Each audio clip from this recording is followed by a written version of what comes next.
ମୁଁ ଏଇଟା କଣ ଯେ କୋଡି ଭଳିଆ ହେଇଛି ଆଉ ମୁନିଆ ମୁନିଆ ଦାନ୍ତ ବି ବାହାରିଛି। ଆରେ ଏଇଟା ଗୋଟେ ଟ୍ରିମର। ଟ୍ରିମର? ହଁ ହଁ ମୁଁ ଭାରିକ ଦୋକାନରେ ଦେଖିଥିଲି ଯେ, ହେଲେ ସେଥିରେ କେବେ ଚୁଟି କାଟିନି। ଦେଖିଲ କେମିତିକା କଟା ହଉଛି। ଦେଖିବୁ ହଉ ବସ। এইটা হচ্ছে সুইচ, এইটাকে উপরকু চিপি দেলে এইটা চালিব। তু বস, মু তোর কাটিকি দেখাই দউছি হেলা।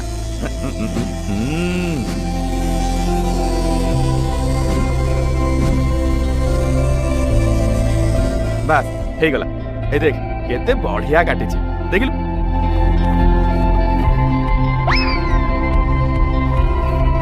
আরে বাহ, বঢ়িয়া জিনিসটা তো। মামୁ মতে এটা টিকে ଦେଇଥାଅ, ପଛରେ ଦେଇଦେବି ଆଉ। তু এইটা নেই কোন করিবু? ହଉ ଦିଅ ନା ମାମୁ, ଗୋଟେ ଥର ପାଇଁ ଦିଅ। ମୁଁ ମୋ ସାଙ୍ଗମାନଙ୍କୁ ଦେଖେଇବି ଆଉ ସନ୍ଧ୍ୟାରେ ଫେରେଇଦେବି। ହଉ ଠିକ ଅଛି, কিন্তু কাহা চুটি কাটিবুনি কি কাহাকু দবুনি, বুঝলি?